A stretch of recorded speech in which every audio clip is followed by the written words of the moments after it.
Ladies and gentlemen, today is July the 11th, and we begin another episode of World Discussion with Agent Smith. Hello? Hello. Hello? Hey, how are you? Solid. How are you? I'm doing okay. Liquid? Gaseous? Solid? Um, Neither. Has it been a relatively better week than last week? Yeah. We're doing better. Good. Got in some Rim World, so that's always exciting. Sweet. I've heard that's a good game, but I have not played it. Does it have some overlap with Endless Space? None. None. Is Yeah, RimWorld one where you're managing a smaller set of people, like a crew? it's kind of more like that. It's more base management. Hmm. Yeah, I don't know, what would be a good comparison for Rim World? Maybe somebody in chat would know better than me. It's a pretty unique game. It's really more about role playing than anything. Hmm. But there's definitely a lot of base management, resource management, strategy, etc. There is a tactical element, but for me, it's the economic stuff that's kind of the main attraction. It's the most interesting thing. Hmm. Yeah, it's pretty neat. It's well designed. It'll definitely eat all of your time if you let it. I'm good at choosing games that do that. Our TBC guild, so we went from the old version of WoW, and now there's the first expansion that hit the old WoW, and that's the remastered version. It's out now. So we've evolved and adapted from hosting 40-person content and sorting out rosters for that to now we have 2 groups of 25 and then 4 to 5 groups of 10 for the 10-man content. It's been going well. The guild's in a strong spot. We haven't really had any major drama stuff. We chose to go for a really low drama loot system. So there's no loot council, meaning that we don't open ourselves up to mistakes or corruption or selfishness or whatever. It's just based on the rolls. So if it's main spec for your character, you have the ability to slash roll, and it's 1 to 100. Whoever gets the higher roll gets it. So that's been good. Anything that eliminates human interaction is probably going to minimize conflict, so more power to you. Yeah. And the heat wave has passed completely, Oh, so good. it's really nice here. Been trying to get more runs in and set more like physical goals for myself. I was noticing if I don't have like a team or a race coming up or some specific goals, it's a lot harder to motivate yourself to exercise and work Yeah. out because there's no Oh, real yeah. like goalpost that you're shooting for. Yeah. I know what you mean. Yeah, so I'm trying to do some feats of strength, a certain number of push-ups, pull-ups, running, and stretches this month, which has already helped a good bit. Stretching is something that I'm not very good at making myself do because it's not quite so I don't know, visibly apparent. I've talked with some friends about the praise per lift of different exercises you can do, and as a guy doing upper body workouts, like that's where you get the oohs and the ahs of people if you have beefy arms, nice shoulders and chest and stuff like that. But stretching is really important to your long-term health. Same thing with like lower body exercises and cardio, but those don't show up quite as well. Yeah, it would help if I did any of it at all. Yeah, stretching is more like advanced for me. I did start again this past week for the first time in a couple months, so I am trying to make it a habit again, but it's going to take a while.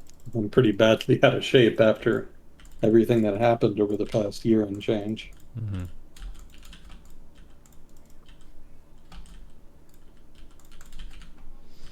Well, was there anything in particular that you wanted to touch on at the start here? Mm, this week I watched. I don't know if I told you last week, but I watched a documentary on the January the 6th. Another one of those like big compilation things. It was about 40 minutes of different compiled footage. Oh, yeah. Yeah, it was very well made, well done. They captured a lot from the speeches and stuff that were happening that day, and they talked a lot about the the police who were there. They showed a lot of the police, and it changed some of my just general conceptions about the event. I think a lot of people were like, "Man, the police really dropped the ball on this one." But the people who were physically on site, it looked like they were doing their best and the best that anyone could ask of them, given that they're like a couple hundred against a few thousand. It wasn't Yeah. a very even matchup in that sense, but I think a lot of times you just read the headline about, oh, well, people got in, like what the heck were the police even doing? It was a lot of people, and they had a lot of energy, and it was kind of like the people who showed up with body armor and walkie-talkies and baseball bats and stuff. They had objectives, and they were coordinated and talking about like getting through this window, this way is open, this is an option, they're advancing on that side, etc. And it was more strategic, like they're organizing the mechanics of the infiltration and whatnot. And then you have a lot of people who are there kind of like oh yeah, did you want to go to the protest? Let's go to the protest. And they're just like family people, just like really excited, and maybe they're having the Kool-Aid of the vote wasn't legit, but yeah, a lot of people weren't really like aiming to get inside. It seemed like that was just a thing that some other people were doing, but they ended up acting as like a way to introduce chaos in the situation. So because the number of people there was so high, even if not everyone is trying to get in, if a bunch of people are still like blocking the area and maybe pushing from behind, it gives the overall group a lot more momentum. So I was kind of amazed just at how it could have been a lot more violent than it was for the stakes of what was happening. And it also kind of jumped out at me that it seemed like the people who are rioting, they didn't understand that they're going and committing a bunch of felonies together. Like from what they were saying, it sounded like they legit believed that they were saving the country with what they were doing, and that people would thank them when it was over. But if you're like thinking about, okay, this is an official government building, they're tallying the votes of the US election, which is kind of a big deal. And they're breaking into that building and they want to grab representatives of the government. Like, if you're looking at someone from outside the country who is doing that, that's like a maximum combat violence situation. You've just had like a military level threat that hit your government directly on the inside, which is the worst place to get hit. And they weren't really aware of that, and I think it was very measured of the police to overall consistently try to de-escalate. Yeah, for the most part. I think there was only one person involved. still, I still struggle sometimes to find the right word because different people call them, depending on perspective, insurgents or insurrectionists or rioters or, whatever. So I think the word Felons. I went with back in January was assailant. So I think only one of the assailants ended up actually being shot. It was that woman who was trying to break into the Senate chamber, one of the chambers anyway. Yeah, it was when a bunch of people were trying to climb through a window and stuff. And there was someone with the gun and ended up using it. Yeah, like you say, I'm shocked there wasn't more of that. Yeah. There was one guy, they showed the movement of his kind of action in the room that was super clutch. A police officer saw a bunch of what do you call them, assailants. They broke in and they're advancing, and he led them down a hallway in the opposite direction of where all the representatives were. So he was still kind of letting the people move forward, but he directed the way they were going and was consistently talking to his team and stuff. That guy was legit. Does anyone have his name? It says it in the documentary, but yeah, there were certainly some people who were trying their best and doing some pretty heroic stuff. But amount of people who were present for police work and just the equipment of the police was not up to par for the situation at all. And there were some clues and hints leading up to it, so it seems kind of silly that we dropped the ball on that, but we did. Hopefully we can learn from that. And then what else was there? Oh, the National Guard didn't show up for like 4 hours. That wasn't really explained as to exactly why that happened. But it seemed like there were ways that you could increase the level of police presence and military presence there to stabilize the area. But it didn't happen when it normally would have happened faster than it did. Yeah, there's a couple of theories about that. I mean, one is that the Trump administration kind of slowballed the response. I don't know how much tangible proof there is of that, but certainly there would have been incentive. But I think another problem is that the military at that time, in the lead up to the event in question, was actually having like a real debate about what they would do if somebody in the Trump administration, if not Trump himself, basically made some kind of power play and tried to actually change the result of the election. And, of course, in the United States, we have a long tradition of the military staying out of politics. So that question was a very awkward one for the military and officers in the military specifically. So the stuff happening in Washington in January that we're talking about here, that was super awkward for everybody and very sensitive, the National Guard in particular. And I imagine, I can't say for sure, this is speculation on my part, but I imagine the military leadership in charge of the National Guard would have been extremely sensitive to the imagery and precedent of sending in the National Guard to try during that sensitive transition of power. So there was probably a sense that they didn't want to send in anybody unless they really absolutely had to, and it was really absolutely clear that they needed to. So I don't entirely blame them if they were reluctant to send in reinforcements, if that's the reason why they were reluctant. But again, that's speculation on my part. But that may have played a role as well.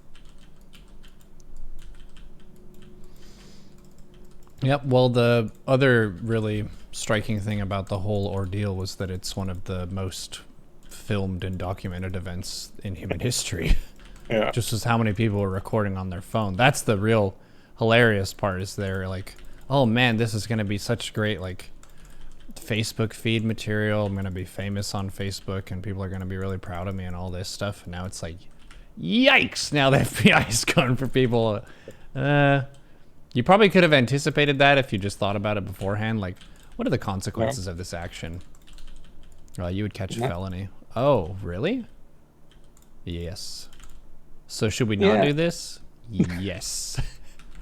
Well, at least some of them, at least according to court documents, thought that they would be pardoned by the president at the time, which obviously did not happen.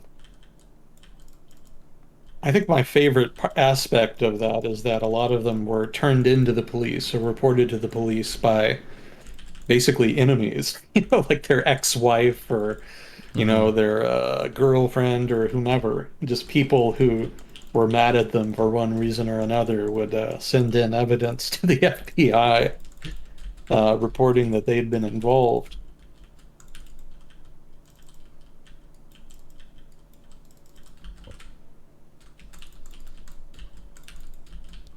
It was not particularly well planned either.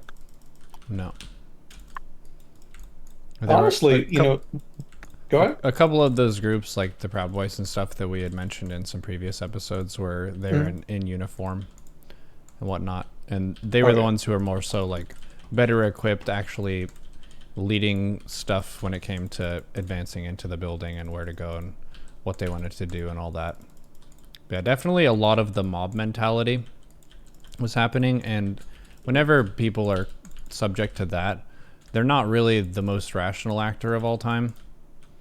A lot of it is more just like, brah! That's kind of the energy. Yeah. As opposed to thinking about like reasons for stuff, consequences, compromise. It's more of like we're bashing stuff in until we get what we want. Which does have some survival benefits, just for it's like situations where people are genuinely oppressed, like farmers revolts that have happened in the past where People are getting taxed to the point that they can't pay to survive for themselves. And that's a way for people to get a short-term burst of courage. But if anyone knows, like, there's a pretty fine line between bravery and stupidity.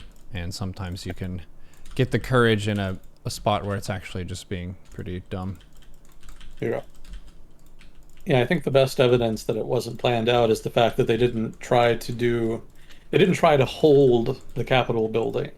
Like the day it happened, that was what I thought the natural next step would be, that they would turn it into a standoff where they would refuse to leave Mm-hmm. unless the government overturned the result of the election.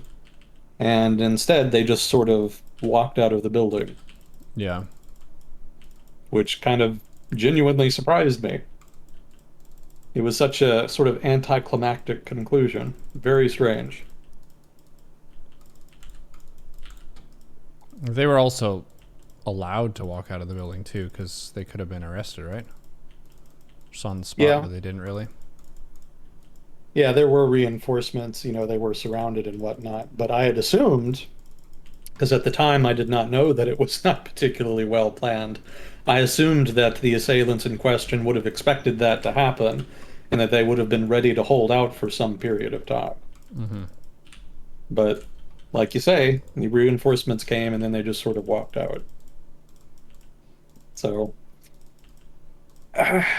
that's one of the reasons I'm not as concerned about it, about the whole event really, as maybe, broader society has been. It was a serious event that needs to be taken seriously, but the fact that there was not really, in my opinion, an earnest attempt to overthrow the election kind of is a good sign in the grand scheme of things. It would have been better if it hadn't happened at all.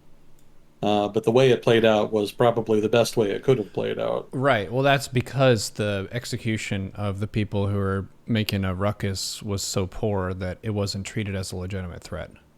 It's kind of Yeah. like a kid throwing a tantrum. The parent is not going to turn it into a combat situation. If they're a responsible parent, they're not going to turn it into a combat situation because they know that they're more than an order of magnitude more powerful than the child, and they're not like fighting for their life in that Mhm. situation. So similarly, the police with the riot gear and the National Guard who showed up, they didn't just say, all right, now it's a full combat situation. We're going to try to be the team that survives here. They just tried to calm people down and get them out.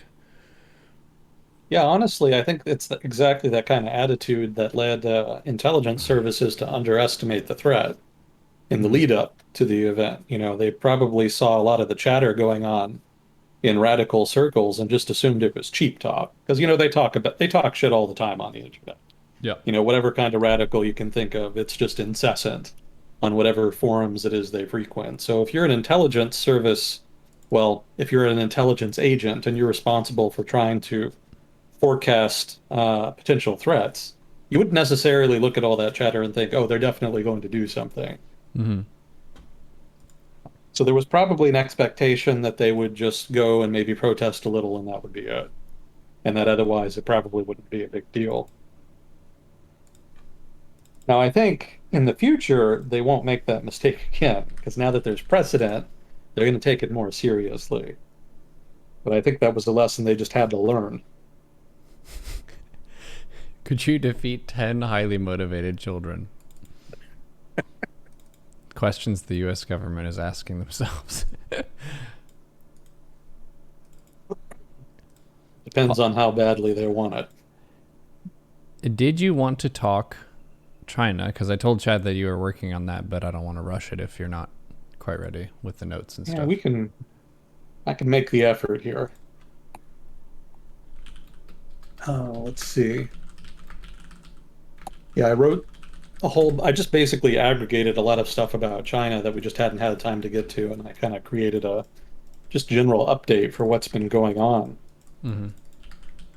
And I might cut out the Hong Kong stuff just because that's kind of its own thing at this point.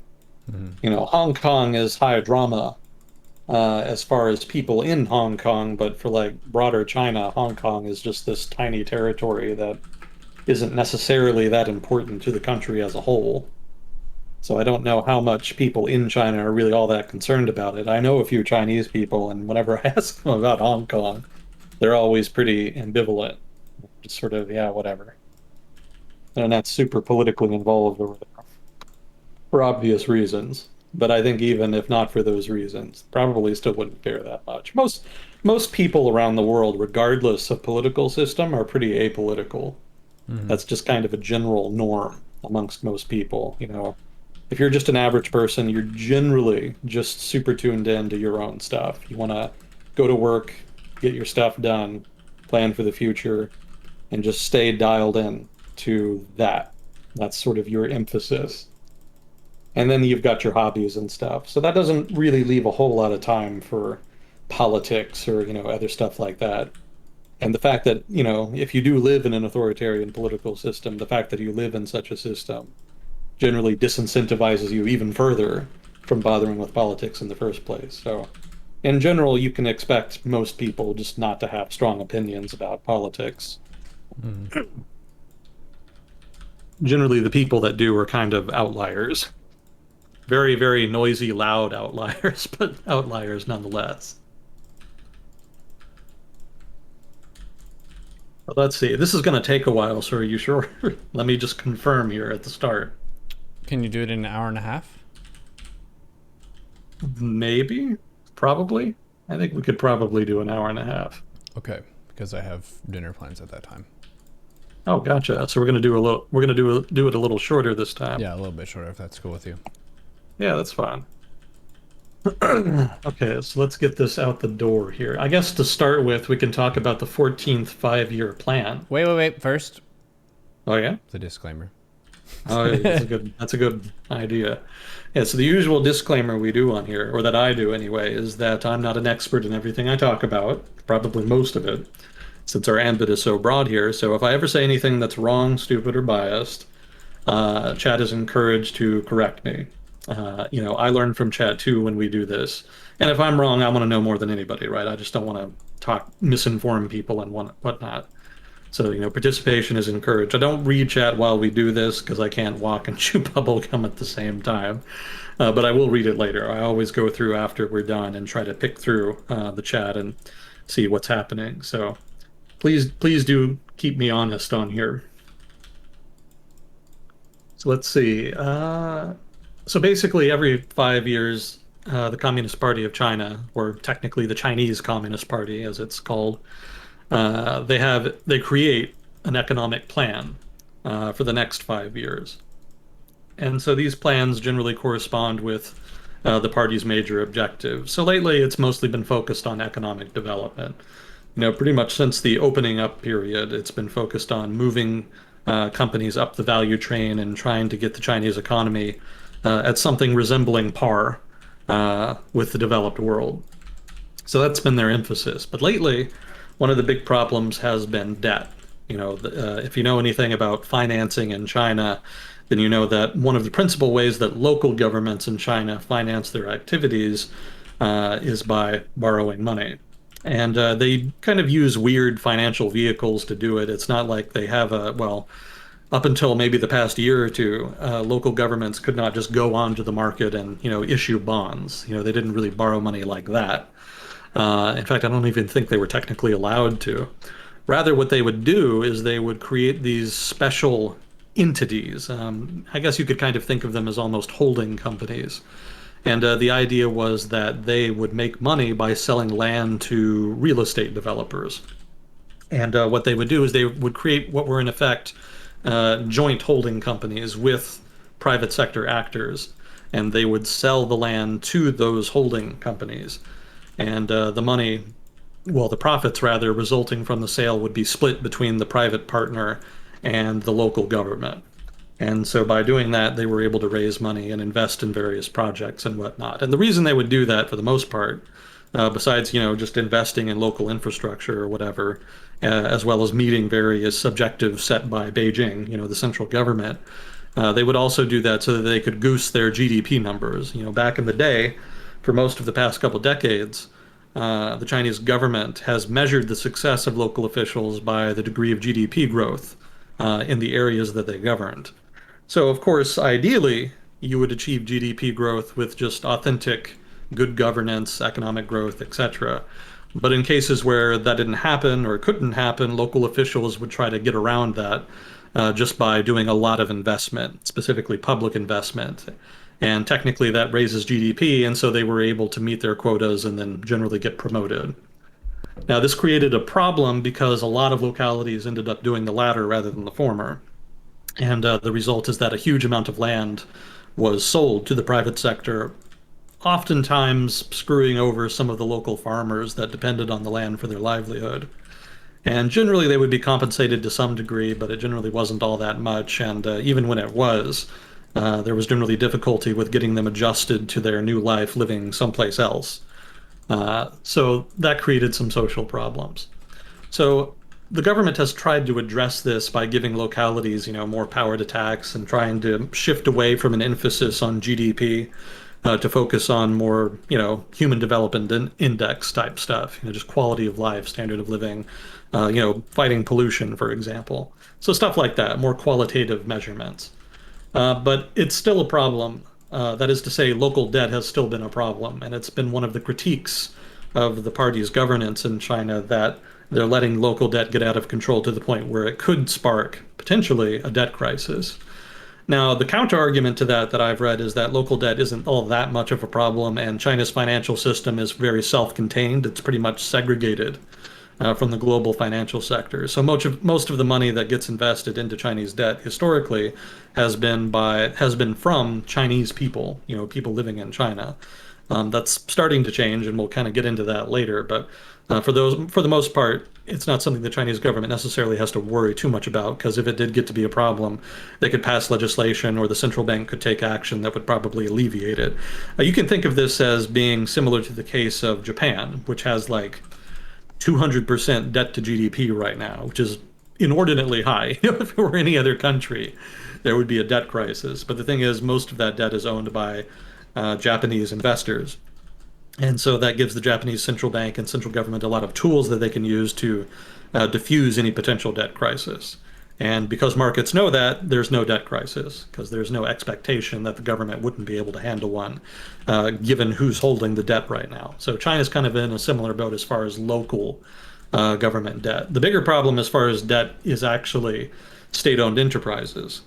And because state-owned enterprises are de facto owned for the most part by the national government. There, provincial governments also own some, and local governments and whatnot, but the biggest, most important ones are all owned by the national government. And the reason that they're a problem is because whenever they incur debt, that debt is de facto backed by the government. So if they default, then the government is going to have to cover that, which means that it's a liability on the government's balance sheet.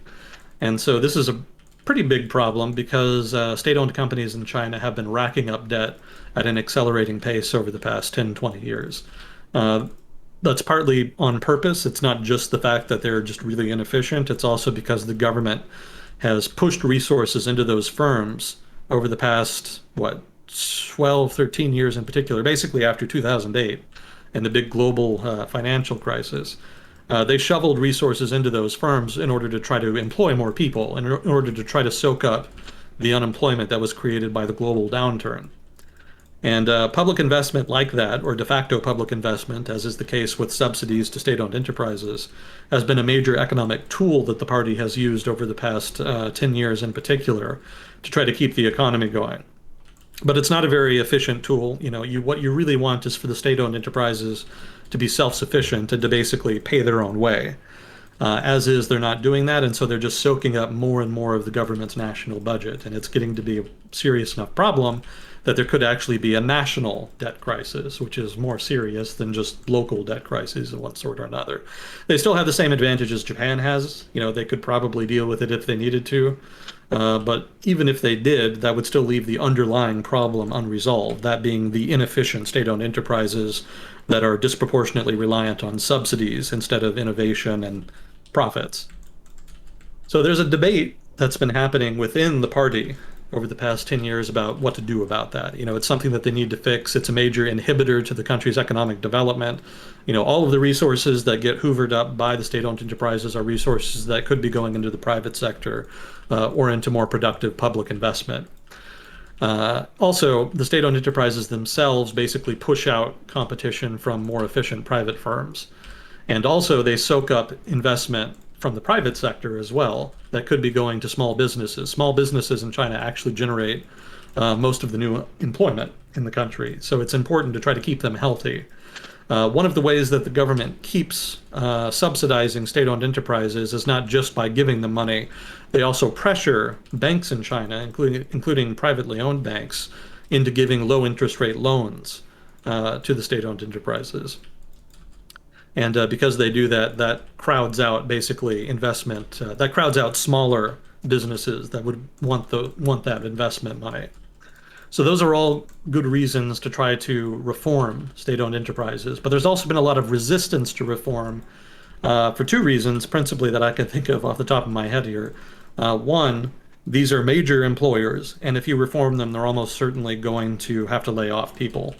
And they've already done that in the 1990s. There was a big push to try to modernize the economy by trying to reform state-owned enterprises, and the result was mass unemployment in specific parts of the country. It would be a familiar problem to Americans that were working in industrial sectors over the past couple of decades. Obviously, they ended up being displaced by the significant impact of global competition, in particular from China. But China itself actually experienced something similar. In the 1990s, the reforms were so dramatic that millions of people were laid off in a relatively short period of time. And there's actually industrial areas of China, I think specifically in the Northeast in particular, but also in the lower Yangtze, which had been traditional readouts of industrial activity in China, that saw economic, maybe not depressions, but significant economic downturns. And that era in particular is remembered in those regions as being a very bad era in terms of prosperity. So that being the case, they reformed them in the SOEs. There was a lot of unemployment. And at the time, there was a lot of sentiment in the party in favor of reform, and so they were able to make it happen. But now, obviously, the party is leaning much more towards caution. You know, they really want to shore up the legitimacy of the party, and there's a real fear that laying off lots of people from state-owned enterprises would alienate people, maybe even enough people to significantly threaten the party's legitimacy. So that's one reason that there's resistance to reforming SOEs now. Another reason is that there's just a cohort of the party that really believes firmly that the state, or well, the party state, if you like, should be firmly in control of economic decision making in the country. And these are the guys who have been skeptical from free market reforms in China from the start. You know, they've always been skeptical of it.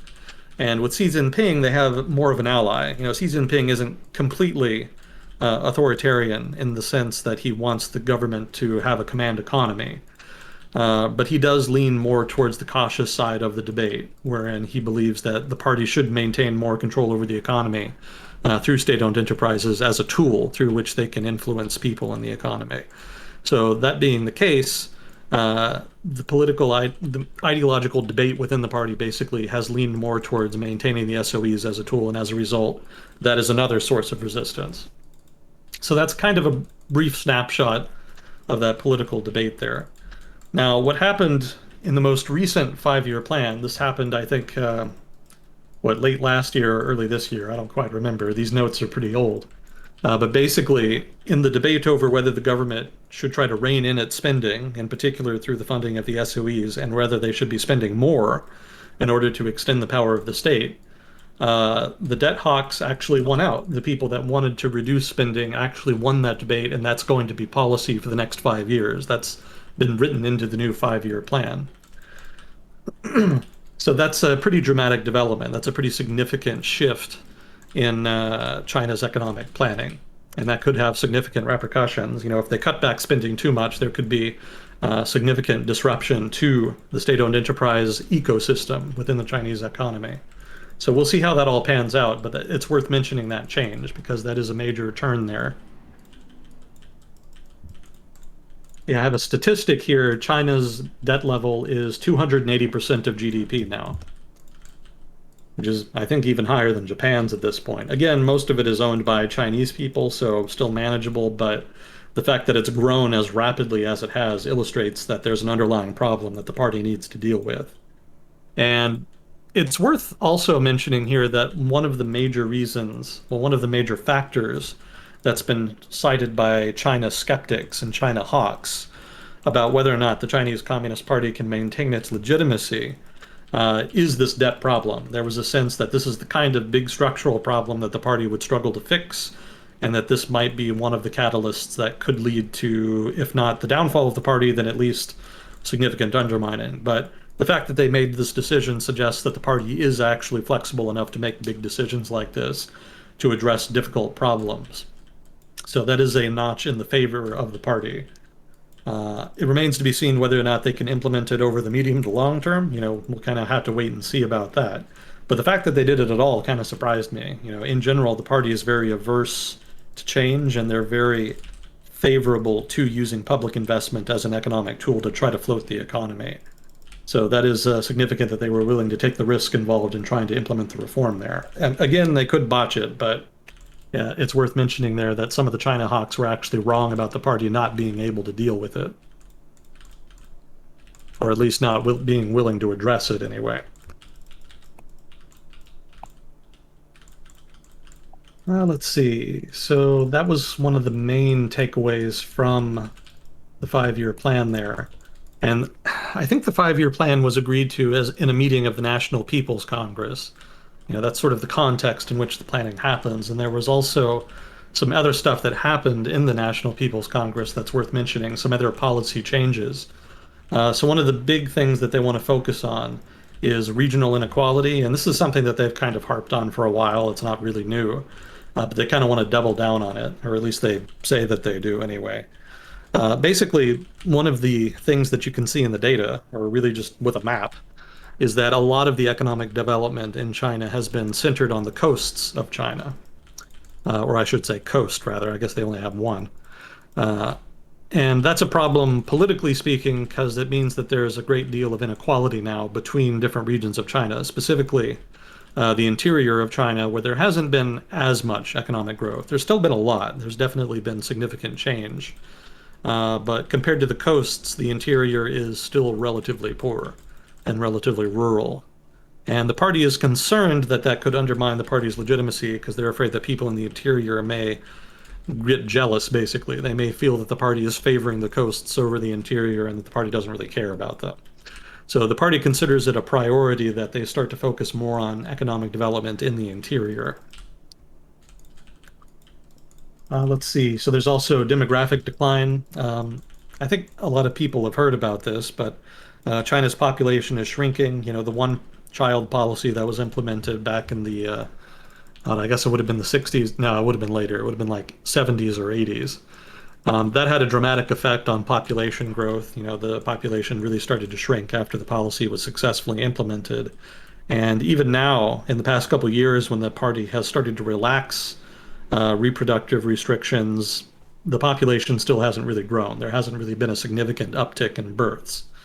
So the party is now looking at relaxing reproductive rights even more, or rather relaxing reproductive restrictions even more than they already have, because now they're seeing that there's going to be a significant demographic crunch that's going to occur in the next couple decades. I mean, the kitschy journalist saying that I read all the time is that China is going to get poor before it gets rich. No, that's not what it was. No, China is going to get old before it gets rich. That's what it was. So basically, China's economy, its GDP per capita, is still kind of borderline middle income level. But that's a problem because there's going to be more and more people leaving the workforce rather, who are going to need support from people of working age. And if the working age population is shrinking relative to the elderly population, that's going to put a lot of stress on the productive parts of the economy because you're going to have to make this difficult trade-off between having young workers in productive industries versus putting them in basically home care for the elderly. Or, yeah, basically that's it.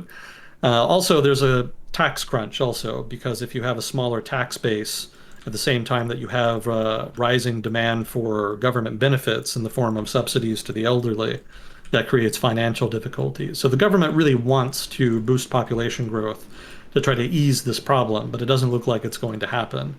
There's never really been, to my knowledge, a significant successful effort to boost population growth once it starts to decline. So it could be that the government is just out of luck on this one. Do you But they mean have identified it. in Go ahead. China or in any country? They haven't As far succeeded as in I that. know, in pretty much any country in the modern era, let Mm. me put it like that. There are lots of countries around the world that have declining populations, especially in East Asia, but also Europe and other developed parts of the world, and none of them have been very successful at boosting population growth. Mm. There have been little things that they've tried. They've done things like providing cheaper or even free state-sponsored child care. They've boosted benefits. The Japanese government over the past couple of years has tried to push companies to allow workers more time off so that they can spend more time with their families. There's just lots of little subsidies and government benefits that have been tried, but the baseline numbers haven't really changed much. Population growth has just remained in decline for all of those countries. So it's not really clear what policy action would be effective here. Uh, and I don't know that it's going to happen for China either, any more than it's happened for anybody else. Let's see. Oh, also, I wrote in my notes here, or I have in my notes here, that the party commented on this problem, but they didn't actually produce any ideas on how to deal with it. So that just underlines the fact that there doesn't really seem to be any clear-cut policy solutions to the problem. Let's see. So the party was also looking at relaxing hukao rather, restrictions. Hukao is the residential permit system in China. So if you want to move to a new city in China, you have to get a permit that shows that you are allowed to live in the city that you're moving to. And technically, you can still do it. You can still move to the city without one, but it's a little dicey because technically that's illegal. And also, even if you don't go to jail, even if they don't arrest you, you're still cut out of a lot of state-sponsored benefits if you don't have basically legal permission to be there. If you want to get all the corduroy of government benefits of one sort or another, you need to have legal proof that you're there legally, including your hukao. And if you don't have that, you're just not eligible. So that's a big problem for migrant workers in particular, because a lot of them don't have hukao. And because China's bigger cities generally have a lot of migrant workers, there's just a lot of low-wage, blue-collar workers in those big cities that don't have full access to benefits. For example, education. If you're a migrant worker, most of them don't take their kids with them, but if you do take your family with you to live with you while you work in the city, if you don't have your hukao, you can't send them to school. So that's obviously a big problem, not only for the family, but for China, because obviously you want to make sure that the nation's kids are getting educated. So this is a major policy problem. It hasn't really been something they've been dealing with too much because the government's attitude has been that the hukao system is worth maintaining because they don't want too many people moving to all of the biggest cities. They've been trying to divert some of that migrant labor into second-tier cities, basically sort of the medium-sized cities in China's interior, in an effort to goose economic growth in the interior, but also to reduce stress on the infrastructure in the larger cities that already have very large populations. But that's been met with pretty mixed success. The second-tier cities don't really generate enough job opportunities to attract migrant labor, and so a lot of them still end up going to the bigger cities anyway. So there's a sense now that the government needs to reform this system in order to try to ease some of that pressure on the migrant workers, as well as just other people in general. It remains to be seen if they'll actually go through with it. But for now, they've at least identified it as a problem, which is, I think, one of the first times that they've done that, at least in a major plan like this. Let's see. So another problem, self-sufficiency. This shouldn't be a surprise. This has to do with the trade war that China has been waging with the United States, as well as sort of the broader developed world. So because the party is sort of sensitive to the fact that it's not going to have easy, ready access to international markets like it's enjoyed over the past couple decades, there's a growing sense that it really needs to double down on its indigenization program. This industrial policy program to try to develop advanced industries within China. They'd already been doing that. China's obviously had an industrial policy for a while. It's one of the sources of tension with the country's trade partners. But that said, they haven't really been expecting this much international pressure. That's new. And so in response to that, they're going to double down on their investment in their industrial policy program. Let's see. So they still think that they need foreign capital and know-how and whatnot. They're not trying to just completely cut themselves off, but they do want to invest more in their in-house research and development efforts. The government believes that they haven't done enough to try to boost R&D in China. So that's something that they want to focus on in order to boost advanced industries and move the country's industries up the value chain. Let's see. I think I had a little case study here. So, okay, this won't surprise anybody, but China has been trying to create, I mean, it already has a semiconductor industry, but it wants to boost its semiconductor industry so it can make world-class cutting-edge semiconductors. And that's a program that they've implemented for a while, but in particular, they've doubled down investment since the trade war started, again, for obvious reasons. But that program has met with very mixed success. They're actually pretty far behind on their own targets as far as becoming self-sufficient in semiconductor manufacturing. Apparently, they had been wanting 70% of annual chip consumption domestically. Sorry, they wanted 70% of the country's annual chip consumption to be domestic by 2025. But last year, the country produced only 6% of domestic consumption. So it seems like it's not going to happen, at least not given the current trend line. So that's also a priority area for further government investment and activity. One of the specific things that they're going to do on this front, they've announced some new subsidies to attract foreign-funded R&D centers. And they've also cut domestic R&D spending targets to 7%, where before it had been a 5-year average of 11.8%. So just a little bit of realism on the part of the party there. They recognize that they need to invest more in R&D, but they're probably not going to be able to get the R&D that they need in order to achieve their semiconductor targets as well as other targets in other industries without foreign help.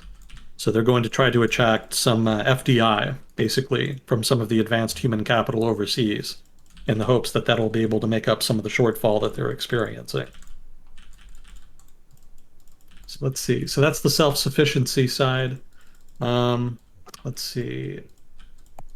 So they had some economic policy stuff here too. I'll try to get through this pretty quickly since we've only got an hour and a half here.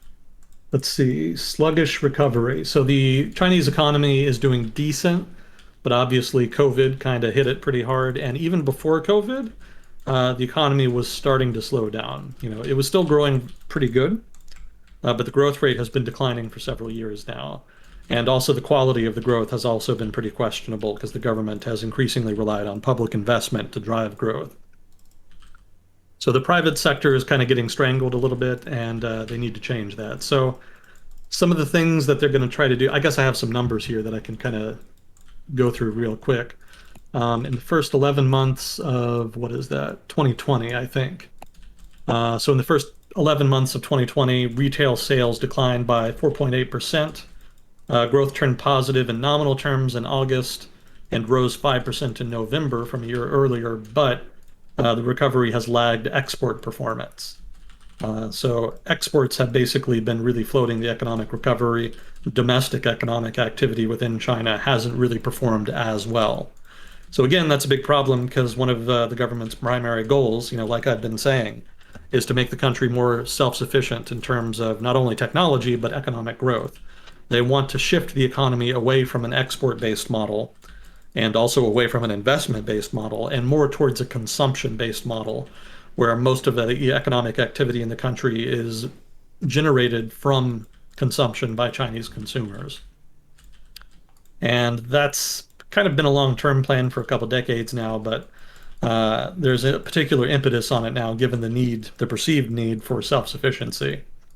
And again, they've kind of been lagging in that. The country has made strides towards becoming more consumption-based, but they're still not there yet. So let's see. They've got a couple policies lined up that they're going to try in order to goose economic activity, as well as to shift the economy more towards consumption. Some of the demand side policies that have already been implemented include tax cuts in order to increase disposable income.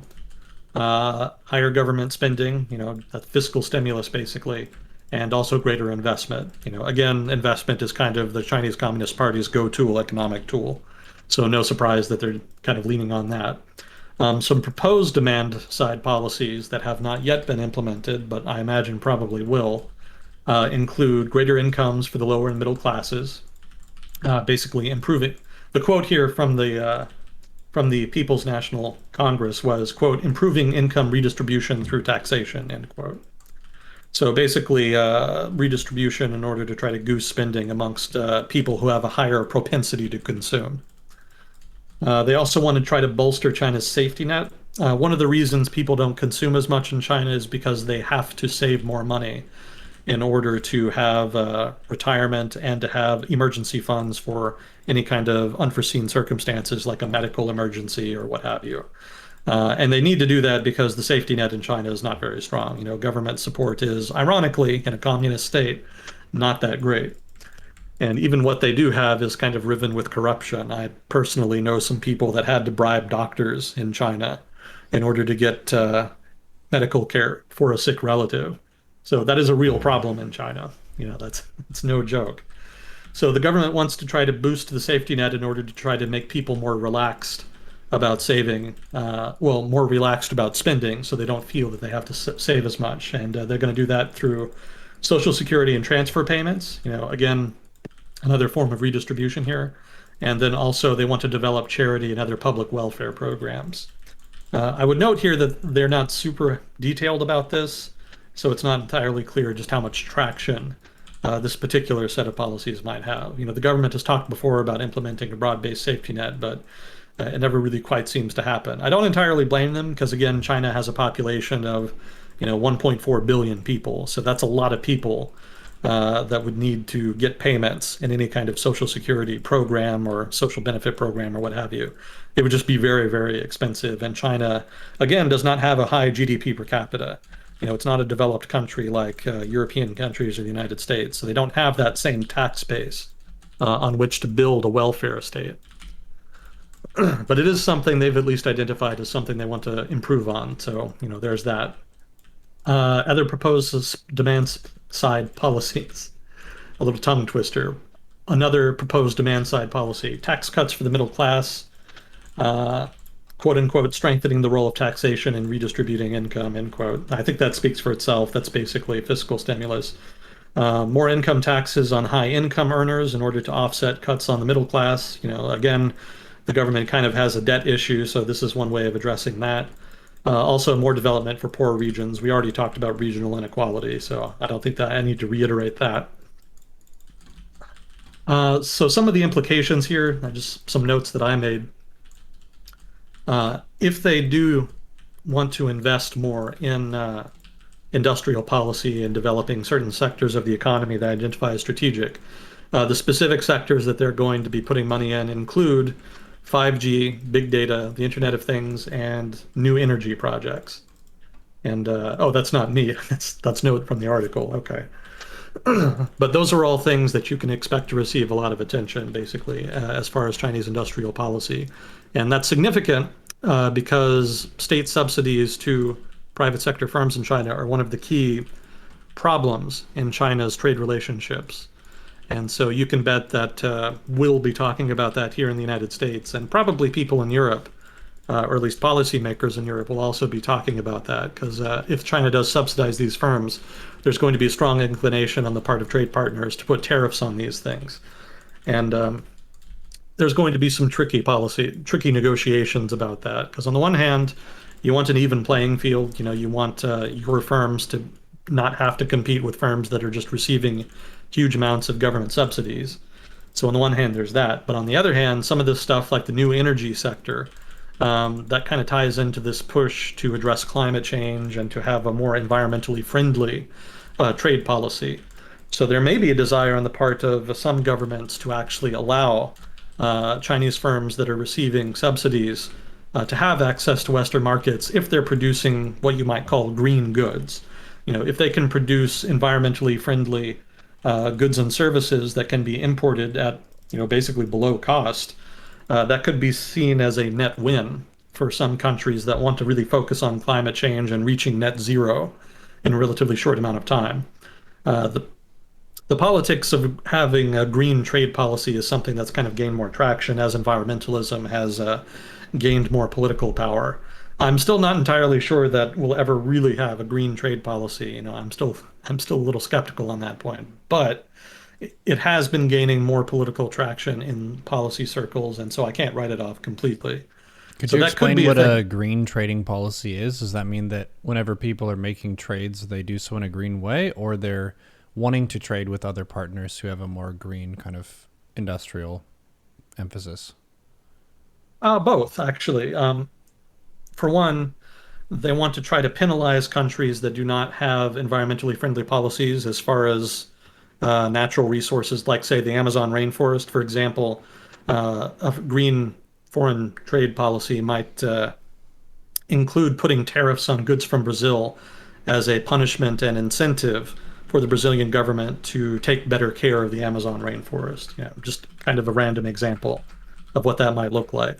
Also, at the same time, though, there's, like I mentioned before, having low tariffs or zero tariffs for countries for green goods. For example, solar panels or any kind of renewable energy power generation technology, stuff like that.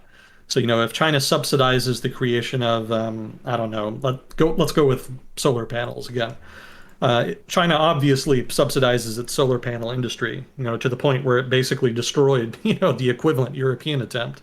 Europe tried to subsidize their producers as well, but the market was just totally conquered by Chinese producers, at least for the most part, as I understand it. So that is a trade problem because that's unfair competition.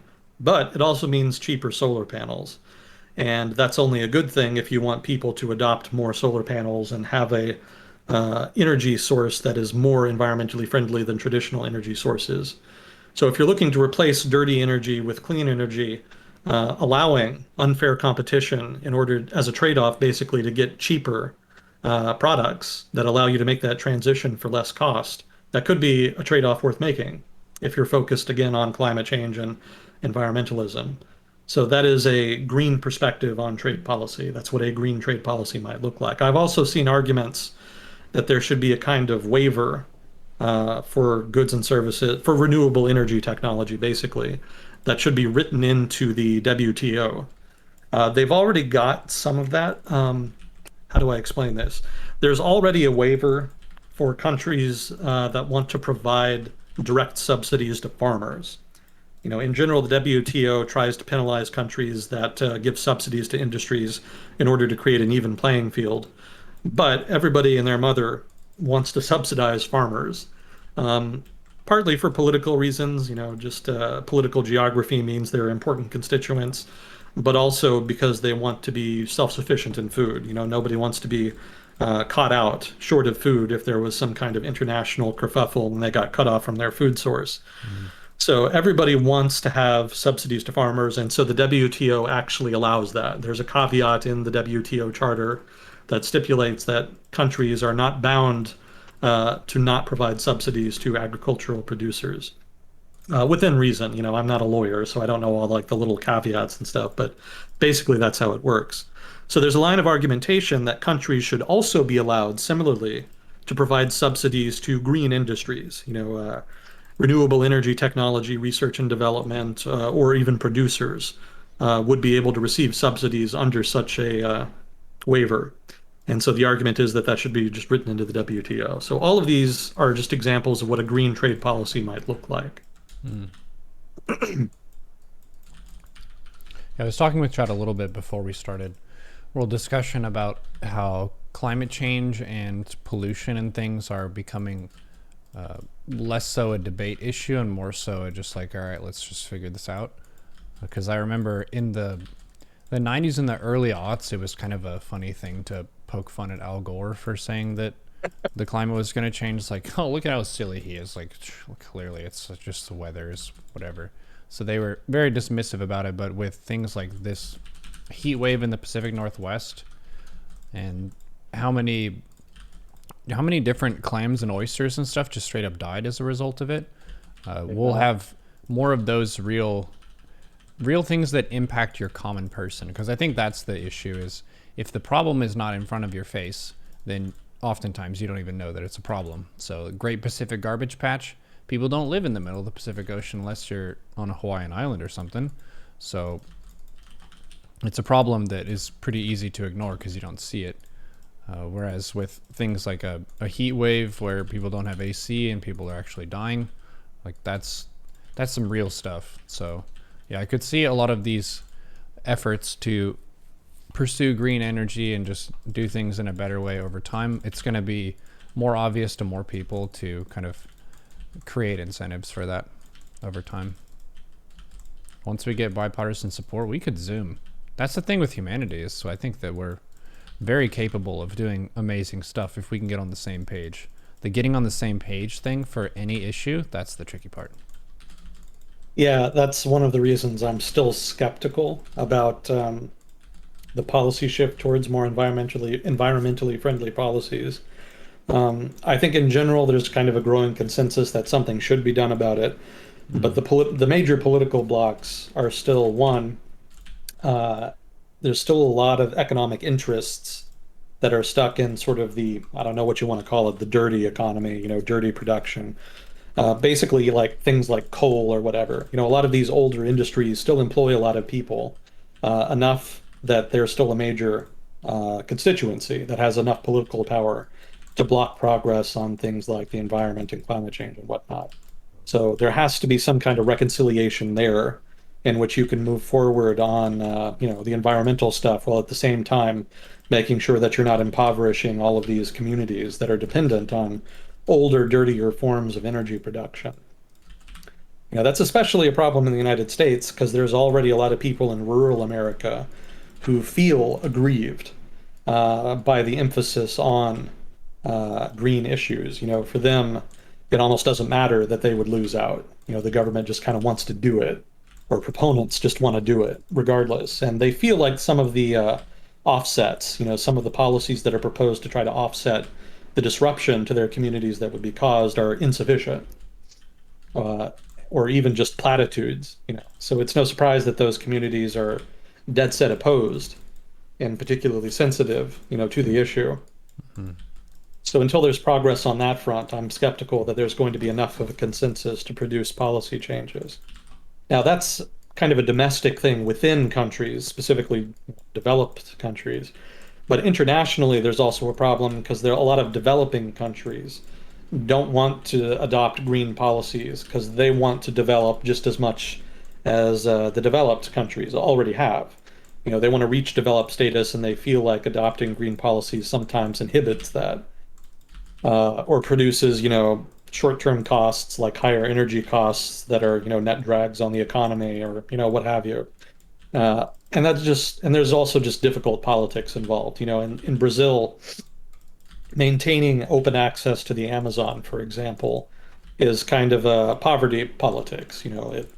Allowing people to go and settle and develop the Amazon is kind of an outlet to urban poverty, or maybe not urban poverty, but poverty in some of the poorer regions. So a lot of the people in the outer regions are very opposed to restrictions on clearing land, specifically because they feel like that's an avenue for their own progress and upliftment. So that's a tricky political equation there as well. So, you have to kind of square all of those circles in order to get progress. And right now, it's just not clear that it can happen. So I'm still pretty skeptical, but the good news is that the general consensus is that something needs to be done. So there is at least room now for some kind of international agreement and domestic action as well, where there was not before. So we're moving in the right direction. It's just not clear if it's going to be fast enough or substantive enough yet. We shall see. We shall see. So let's see here.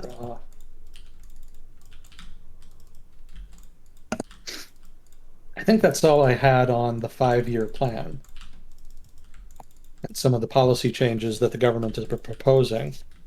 I guess just as a general conclusion here to the 5-year plan notes, just in general, the government has shifted its focus towards improving the quality of economic growth. That was something that they started doing 10 years ago. But now that the government's legitimacy is being called into question by faltering economic growth. I think it's something that they're especially sensitive to now. So I think we're going to see some real policy shifts in China over the next couple years as the government really tries to substantively grapple with some of the structural problems in the Chinese economy. And that's significant because it's when governments try to change things that you end up with drama. There's always some kind of drama. That's actually how the Tiananmen Square thing happened. The Tiananmen Square massacre or protests or whatever you want to call it. In the 1980s, the government, I mean, I guess I don't need to say it, but the government obviously liberalized the economy in the 1980s. That was the famous opening up. But they took it relatively slow at first. I mean, the first thing they pretty much did was to liberalize the price regime. Before they'd had fixed prices, and the government had a monopoly on pretty much all commercial activity. But after the reforms in the early 1980s, prices were allowed to fluctuate, and private traders were allowed to operate in small markets. It wasn't anything too big at first, but it was enough to have a dramatic impact on the economy. But the trouble was, it also created lots of opportunities for corruption because the government did not stop selling subsidized state-produced goods. They were still doing that pretty much throughout the 1980s. But what would happen then is because they also had these parallel private markets, people would just buy out all of the state sold stuff, which again was being sold at a lower subsidized price, and then they would sell it out on the private market. And, if that had been small time entrepreneurs, maybe it wouldn't have been as much of a big deal. But as was, the broad suspicion is that state officials were doing that they themselves were using their connections in government to get access to these resources before they made it to the state-sponsored stores. And they would basically divert them away from the stores, from ever appearing in the state-sponsored stores in the first place, and then just sell them directly to the private sellers in these parallel private markets. And there was just different examples of corruption like that upset people. And that was actually the impetus for the protests in 1989. It was not originally a pro-democracy protest. It was originally an anti-corruption protest. And there was even a lot of protesters that were themselves supporters of communism and the communist government. They just wanted it to be less corrupt. And some of them even opposed the free market reforms. They were not entirely the liberalizers history remembers them as. What happened though is as the protests snowballed, there came to be more and more of a debate among the protesters about what they should demand of the government. And there was basically a kind of demand inflation. They started out with relatively modest demands like anti-corruption and whatnot, but eventually they just decided to start demanding for a full liberalization of the political system. And I haven't talked to a whole lot of Chinese people about it because a lot of them either don't know about it, or if they know about it, they don't care about it. Or if they do care about it, uh, they support the government sometimes. But amongst the people who don't support the government and know about it, their attitude is that the protesters were pretty stupid to focus on democracy. They should have stuck with a more modest set of demands, and maybe they wouldn't have met such a terrible end, and maybe they actually would have gotten the government to implement some of the reforms they were demanding, which probably would have been for the good. Um, I don't know that that's an entirely fair criticism, but amongst the handful of Chinese that I've talked to, that was not an uncommon opinion. So let's see. Oh yeah, so the point of that. So basically, the Chinese government implementing these substantive economic reforms in the 80s is implicitly and indirectly what led to the Tiananmen Square protests and the subsequent massacre. So, that being the case, now that the government is trying to implement similar structural economic reforms, um, not entirely free market reforms necessarily, but major structural reforms of a similar scope, there is then room for potentially similarly significant unforeseen knock-on effects, what you might call unintended consequences. So that's something that I'm sure the party is very paranoid about, but Xi Jinping has been nothing if not ambitious since he came to power. So he seems to be relatively risk tolerant relative to a lot of other policymakers in China. So it seems like he's going to gamble and try to reform the system top down. It remains to be seen just what the final form is that he's trying to implement, because he's not really a liberal reformer, but he's not really a command economy guy either. So it seems like he's trying to kind of do something in between. That's still one of the big questions, I think, about the direction that Xi Jinping wants to take China. But that's definitely something to watch. The reforms that we've seen in the most recent 5-year plan kind of illustrate that they're going to try to be ambitious. Um, I mean, the most ambitious thing they could do is completely open up the economy. That would be for the best, with so long as it's done within reason. But uh, you can also do major structural reforms that are more cautious. And that seems to be more what they're doing. But anyway, before I kind of run myself in more circles, just keep an eye on China because there are significant potential political ramifications that could come out of the major economic structural changes that they're trying to do. I don't think it's going to be anything that manifests like in the next 5 years, but over the next 10, 15, I think we will probably see something. It's not clear what, but there are going to be significant political fallouts from it. I would bet anyway. Okay, so let's see. So something else that's been happening. Oh yeah. There's been another security service crackdown, and this one is targeting some of the residual influence of Zhao Yongkang. And he had been the head of the secretary of the, well, I shouldn't say head. He was the secretary of the Central Political and Legal Affairs Commission, which is basically the branch of the party in China responsible for law enforcement. So he was a big national security head honcho in China for a long time. But he was also one of the principal targets of Xi Jinping's major anti-corruption crackdown early in his tenure. And the result was pretty successful. Yang Kang here was successfully arrested, prosecuted, and the government went out of its way to prosecute a lot of the people in his personal network. Now, I think we've talked before about the importance of networks in China. Networking is kind of everything. They call it guanxi, something to that effect. And in China, they don't really have rule of law, and because there are so many informal processes within the government, the major determinant of policy outcomes is really who you know. It's really a contest between different networks of people within the party. And this guy, this Zhao Yongkan, he was one of the elders of the party. Not one of the leading figures per se, but because he was an older guy who'd been building a network for a long time, he had a pretty extensive network of influence throughout the party. So when the party went after him, it also went out of its way to try to make sure that he did not have any kind of indirect influence by way of his network after he was arrested, by making sure to arrest anybody and everybody they suspected of being in his personal network. Short version of that, he was purged in 2014. So the government now is kind of going back and trying to clean up some more people that they suspect might also still be in his network. But it's also probably an excuse just to crack down on people the government doesn't like. One of the criticisms of Xi Jinping is that he has implemented a relatively intolerant policy climate in China. The central government demands fealty from lower level officials. You have to implement government policy to the letter, and you can't criticize it, and you can't deviate from it. And that's kind of always been the case in China, but they've been relatively more lax over the past couple decades. And so you can kind of think of Xi Jinping's changes as part of his overarching perception that the party's legitimacy is in danger and that they need to centralize power again in order to protect that legitimacy. So the interesting thing about this latest security crackdown is that it's actually modeled on the Yan'an rectification campaign.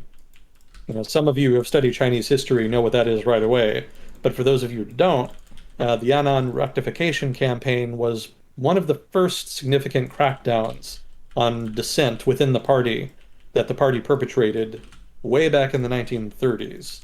Yan'an is like this, I don't even think it's a town, it was like a village, wasn't it? It was a relatively small locality in northwestern China, and it was the place that the party actually settled in after they were expelled from southern China.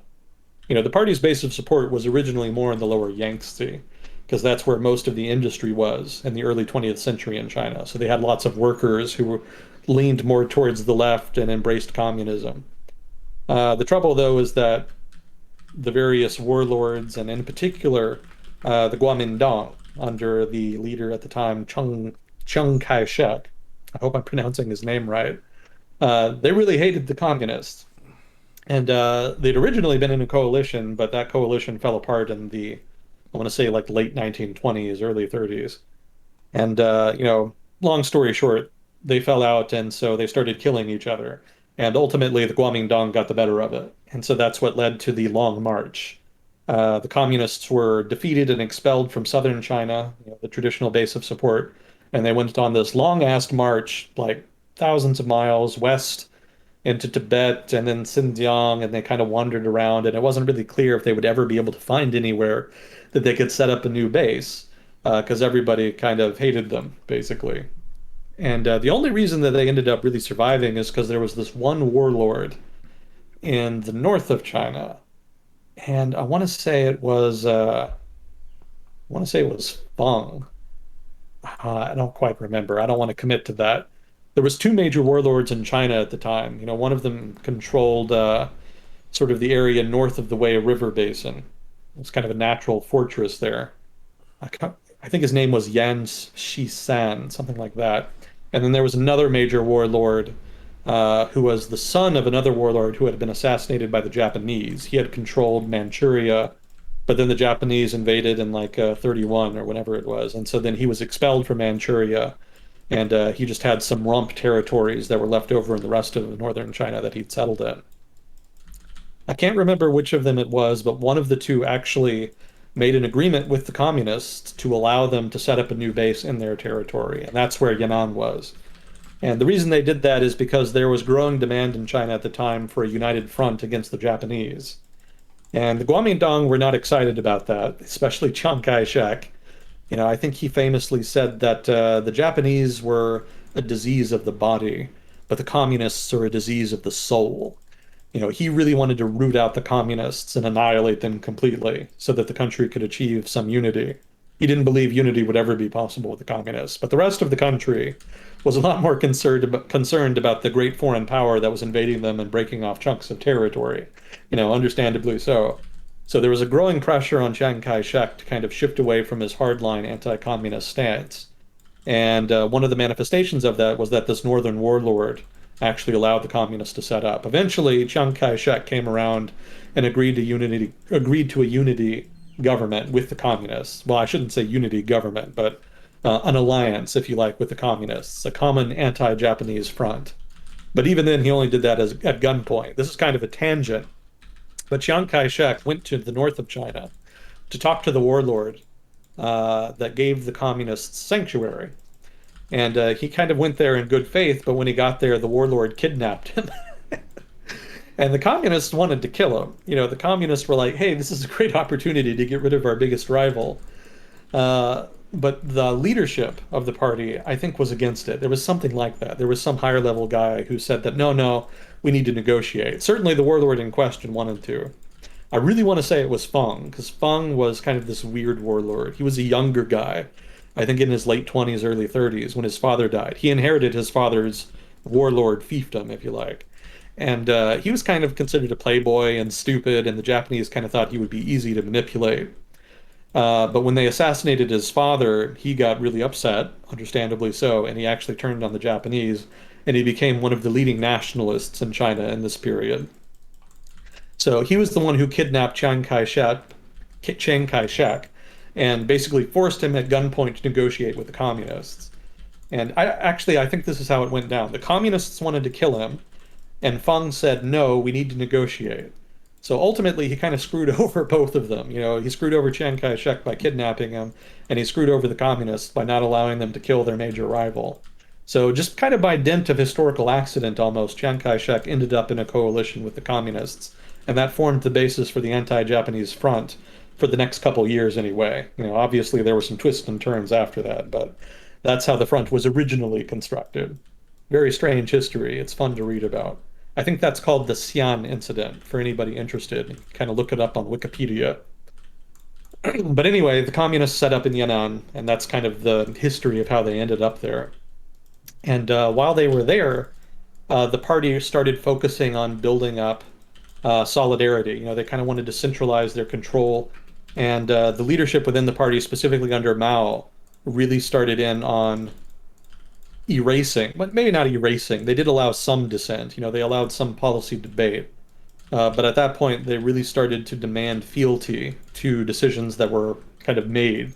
They had a name for that, democratic centralism, I think. The idea is that you can debate an idea for a while within the party, but once the party makes a decision, everybody has to support that idea. You can't really dissent against it after that.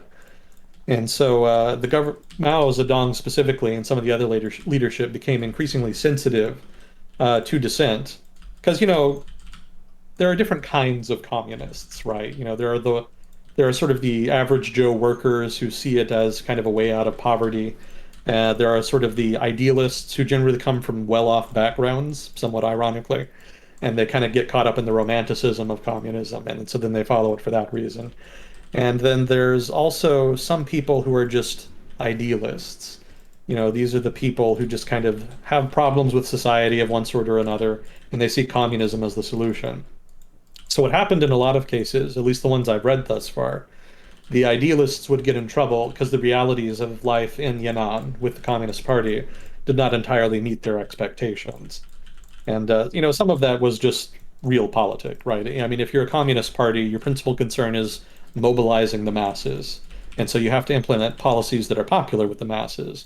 The trouble with the masses, especially in a rural conservative country like China, is that they're really not very interested in progressive social issues. They're not interested generally in women's liberation or, in a modern context, they're not really interested in LGBT issues for the most part. So that's kind of a problem then, because a lot of your idealist supporters are those kinds of people who are mostly mobilized by those kinds of issues. So the idealist would, write in party publications complaining about the party not doing enough to progress this, that, or the other social cause, and then the party is kind of caught in an awkward place. Because on the one hand, if it wants to mobilize the masses, it can't do that. But on the other hand, some of the important core of their support are these guys who are idealists. So what the party ended up doing is implementing what it called the rectification campaign.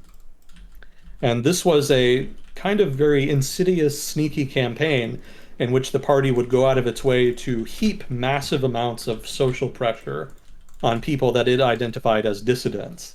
And they did it in kind of a circumspect way because it wasn't just like arresting people and then terrorizing them or torturing them, although that was part of it too. But what they would do instead is that they would have these criticism sessions, right? They would have these sessions where they would get you and all your friends and party officials and stuff, and they would have a quote unquote discussion. They would have a debate about an issue. And it would generally be an issue that, you yourself were kind of dissenting on. And what they would do is that they would all just dogpile you. They would all just criticize you and accuse you of opposing the party and being a traitor. And it was all made worse because what would happen is the party would actually arrest you and accuse you of treason. They would accuse you of being a spy or whatever. And there was lots of spying going on at the time, so that, people, that was a real threat. So being accused of a spy was a big deal. So the party would deliberately accuse you falsely of being a spy. Like they knew you weren't. But because you were dissenting, they would accuse you of it, they would arrest you, they would scare you. But more importantly, they would spread rumors about you. And so then you would go out and everybody would suspect you. And then during these struggle sessions, that's what they were called. They were called struggle sessions. So during these struggle sessions, all of these people would dogpile you and criticize you. And, even some of your friends who were doing that would not necessarily themselves believe that you were wrong, or rather that the government had not been lying about you being a spy. They would kind of know what was going on, but they would feel compelled on account of peer pressure and fear of the party to also criticize you.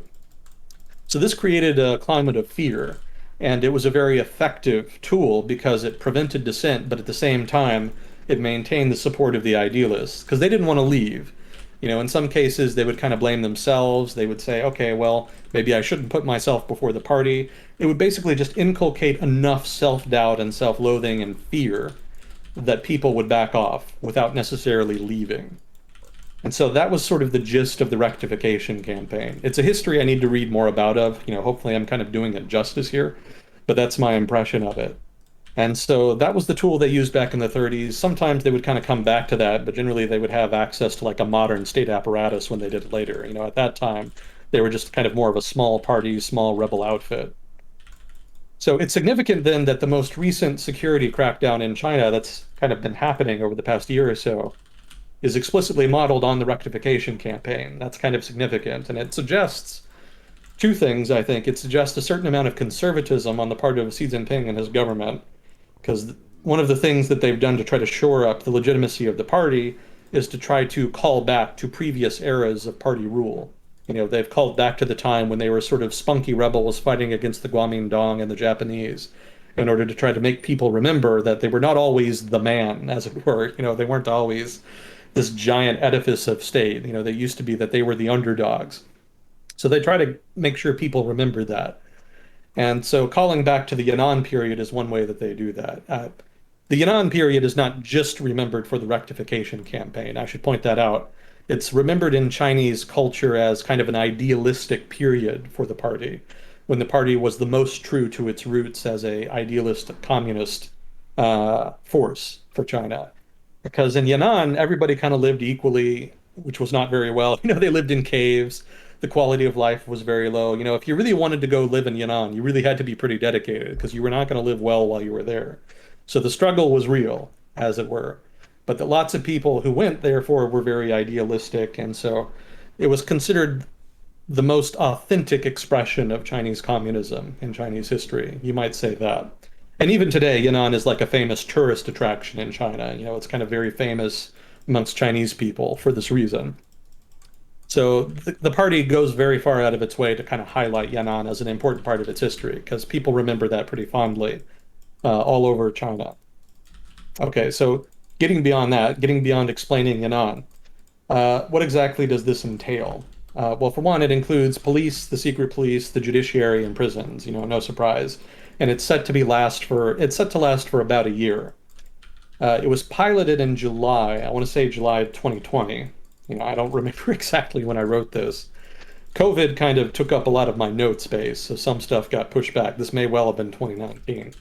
But basically, before they did this rectification campaign, they actually did some pilot programs in different localities.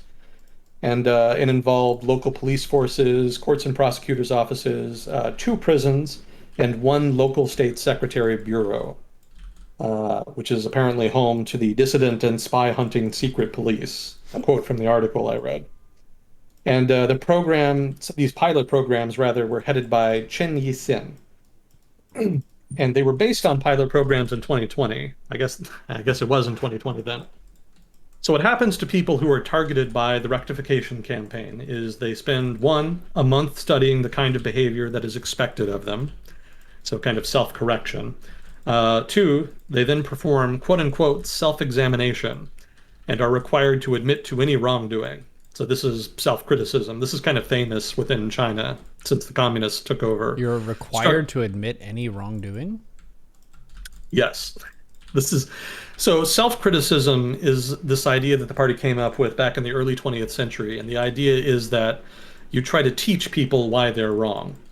And it's not just a tool to kind of scare people into not dissenting. It's also a kind of genuine way to try to get people to understand problems, issues that they've had. So self-criticism was a tool used for a long time, for those reasons. And it's kind of been a running theme, like up through the Cultural Revolution and even in the modern period. You can even see it with like celebrities who get in trouble with the government. There was one actress who got in trouble for like tax evasion. It wasn't really tax evasion per se, but it was like kind of weird tax fraud. It had to do with the way the contracts were written. But when she was arrested, she disappeared for like a month. And then when she came back in the form of a video that was released in which she admitted to all of her wrongdoing. And it was a pretty, I felt, classic example. Excuse me. I felt it was a pretty classic example of the self-criticism as the party has kind of done it over its history. Mm-hmm. Yeah, generally the way they do it is that they'll kind of put you in a room and they'll force you to criticize yourself in front of everybody, or in front of a crowd, or even on TV. Public officials who get in trouble for corruption will do that. They'll have like a press conference, and then they'll criticize themselves and kind of highlight all the things that they did wrong and whatnot. So self-criticism is an important part of China's justice system, if you like, in so much as they can be said to have one. And so being required to admit any wrongdoing is kind of the same sort of idea. So let's see. Okay, so they have to spend a month studying the kind of behavior that is expected of them, and then they have to perform self-examination, and they're required to admit any wrongdoing. After that, the third step is that confessions will be compared with other submissions, including complaints from members of the public. So basically, they're going to look at your track record and try to cross-reference that with your own self-criticism. And then the final step four is that high-level teams will be dispatched from Beijing to ensure the job is done properly. Uh, I guess that's not a step per se. I guess that's just a part of the overall process. So this is a centrally run program. This is not something that's going to be outsourced to localities and provincial governments. This is a program that's being run explicitly by the centralized government and officials and police that are controlled directly by the central government. So it's not something that they trust the lower level officials with, basically. This So let's feels see. Okay. spooky and weird to me, but it's from an outsider's perspective. Like on a human level, I can see how it's like okay, you did something wrong. Now you have to tell the class, I shouldn't have said that, blah, blah, blah. But on a government level, it feels weird to hear about. Well, I mean, that's what happens when you have a one-party state, right? Their whole perspective on governance is very paternal, right? They believe they're responsible for ensuring that the state runs efficiently and making sure that society is healthy and economically prosperous and et cetera, et cetera. So they take it upon themselves to do things like this. You know, they very much see this as within their ambit or even their responsibility. You know, You're and doing this for your own good. exactly. I mean, that's their whole justification. And you know, you really can't say no to it. You know, if you get targeted, you have no choice in the matter. You know, like it's not like you can do a self-criticism where you say, "Actually, I think you guys are just being assholes." Well, you could I probably didn't. choose a worse punishment. Well, that's exactly why they won't do that. You know, they won't oppose the self-criticism because if they do oppose the self-criticism, they're going to end up with the worst punishment. You know, the party doesn't have an issue with killing people that they think are corrupt or maybe that are just in the wrong social network or whatever. You know, lots of public officials have ended up on the wrong side of a policy debate or power struggle or, you know, what have you.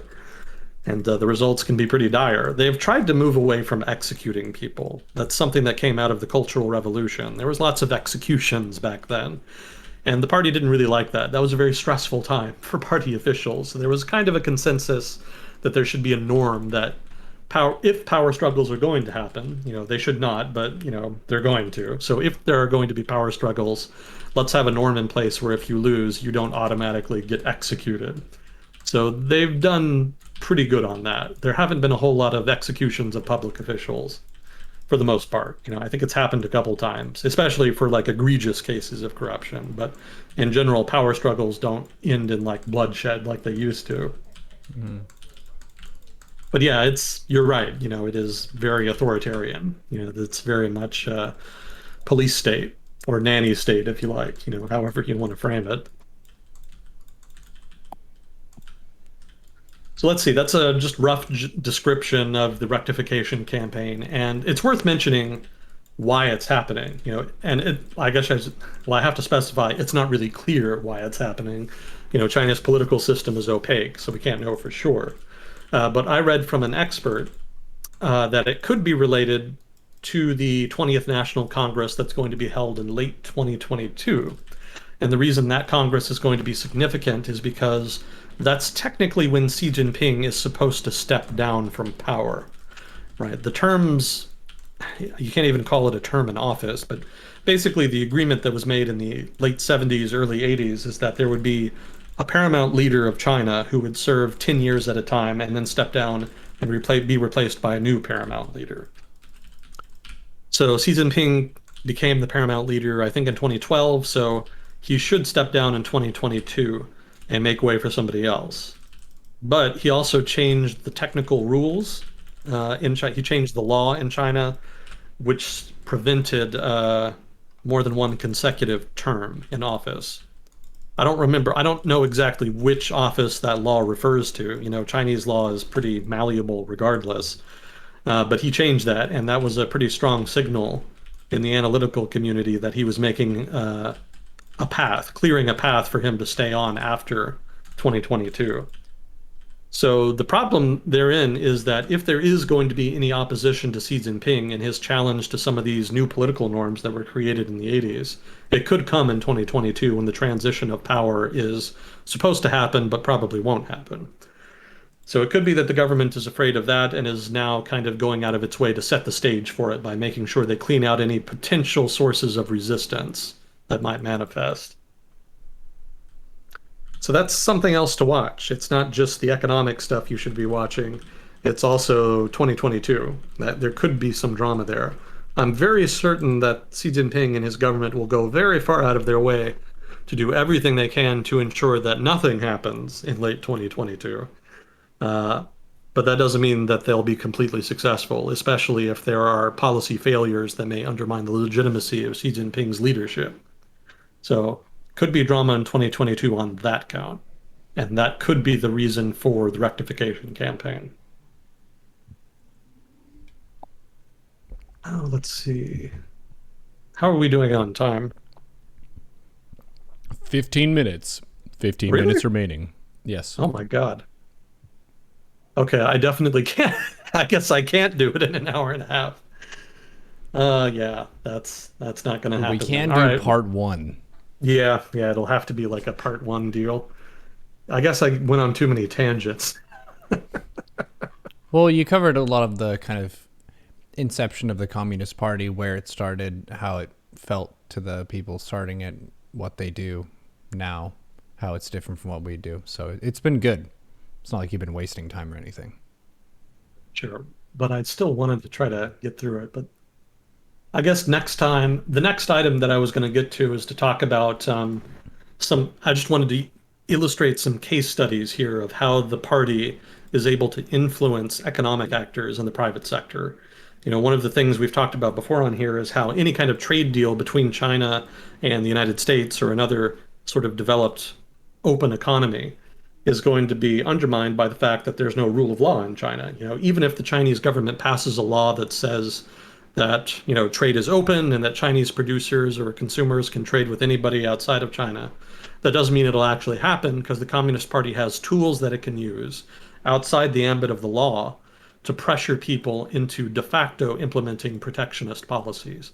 So I wanted to talk a little bit about that by looking at some of the boycotts that have happened in China over the past year and change relating to the Xinjiang issue. So next time we'll talk about that, and depending on how much time we have, we'll get into a bunch of other stuff. This is just like the first section of a multi-section thing I have on China here. This is just the political stuff. So hopefully we'll have time for that next time. Since we only have 15 minutes, then let's get into, if you're okay with it, we can get into some of the smaller stuff that I had just for today. Sure. Okay. Let's see. Let me find the notes. Did you want to talk about the assassinations? Sure. There were two major assassinations in the past, I want to say, week. One of them was in Haiti. The president of Haiti was assassinated. And had you heard about this at all? No, the president of Haiti? Yeah. Damn. I'm not surprised you didn't hear about it because Haiti is pretty dysfunctional. So I think a lot of people heard about it and were like, oh, okay, that's sounds like something that would happen in Haiti. Mm-hmm. But it was a big deal for the people of Haiti because that's not something that they were expecting. The president was very unpopular. I'll kind of get into why here real quick, but they weren't expecting like a full-on assassination. That really shocked the country. Let's see, I'm trying to find my notes here. Well, Iran, Lebanon, yada yada yada. Where's Haiti? Caribbean-ish. What was that? Caribbean-ish? Caribbean? Yeah, the Caribbean. No? Yeah, Haiti's in the Caribbean. No. Oh, you were just saying, where is it looking at your notes? Oh, yeah. I thought you were trying to find it on the map, and I was like, I can help with this. Yeah, okay, I've got it here. So the president was Jovenel Moise. That's probably not how it's pronounced, but that's my best attempt. Assassins literally just broke into his home and shot him to death. also injured his wife, who was also there at the time. Um, there's some evidence they may have originally intended to only arrest him, but that came from a suspect who was detained afterwards. So make of that what you will. That may not even be true. Uh, the police in Haiti have arrested, or at least detained, 28 what they call foreign mercenaries who they believe were responsible. Apparently, they're Colombians, again, according to the police. It's not entirely clear why Colombians would be interested in that, but maybe they're just mercenaries hired by local political actors, or maybe some drug lord in Colombia was interested, was felt aggrieved by something the president did. I have no idea. Like, it's totally in the air. It may be that these are just fall guys who weren't even responsible at all, and the police are just trying to find somebody that they can point to. Um, let's see, there were 17 of the group who were detained in the capital after a gun battle. So they were armed. So that is kind of evidence that maybe they were involved in something. Two of them were apparently American citizens.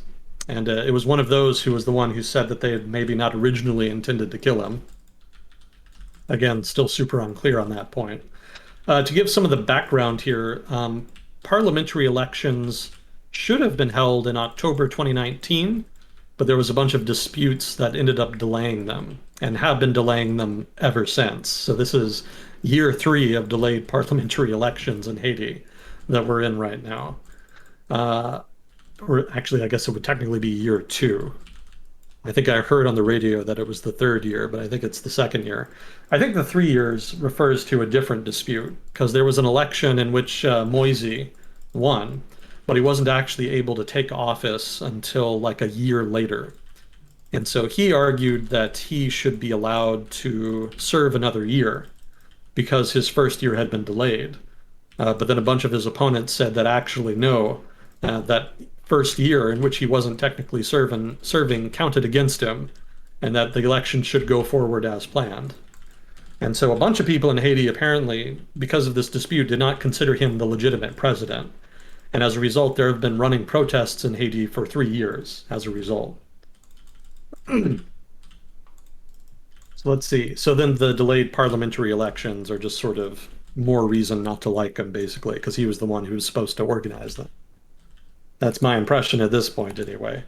He had also planned to hold a referendum on the Constitution. He wanted to make some changes that would have empowered his office. He wanted to abolish the Senate and create a unicameral legislature. He wanted to abolish the post of prime minister, which would have changed the political system from a semi-presidential system to a full-on presidential system. Unicameral legislature means one house of, like, yes, parliament or legislature, whatever. Yeah, yeah. So normally, well, maybe not normally per se, but generally legislatures have 2 houses, an upper house and a lower house. Mm-hmm. So like in the United States, we have the Senate and the House of Representatives. In the UK, they have the House of Lords and the House of Commons. House of Commons, thank you. Mm. I was about to forget. I think pretty much every state in the US has a similar system, but I think Nebraska actually has a unicameral legislature. One of like the Western Great Plains states has a unicameral legislature. I think they're like the one outlier on that. So it's not a system you generally see, but it does exist. You know, it has been done. But in this case, it was being done because he wanted to undermine the power of the legislature and empower his own office. So kind of a power grab. He also wanted to change the electoral system for presidential elections from a 2-round system to a system held in 1 round under a first-past-the-post system. And then he wanted to modify presidential term limits so he could serve consecutive 5-term limits. So, as you can imagine, all of this is very controversial. People hated him and saw this as just an excuse to stay on. He'd actually had an assassination attempt earlier this year in February, so this wasn't even the first attempt on his life. That attempt was foiled. Obviously, the most recent attempt was not. Since he's died, there's been confusion about who's going to head the new government. So there's some dispute about that as well. I'm probably using most of my time already, so I'll kind of skip past the details. The government has requested foreign troops, to help stabilize the country. That's probably not going to happen. Lots of people in Haiti are still kind of burned by the UN troops that accidentally introduced cholera. There's a big cholera outbreak because of that some years ago. Also, there was rape and sexual abuse. It was a very bad deployment for the UN, suffice to say. And also, people don't want U.S. troops because obvious reasons. It's kind of seen as like neo-colonialism and whatnot. So, very sensitive about that. But technically, I think the government did issue that request. Not necessarily a formal request, more like a general request. Like, this is just help we need in general. Please do something.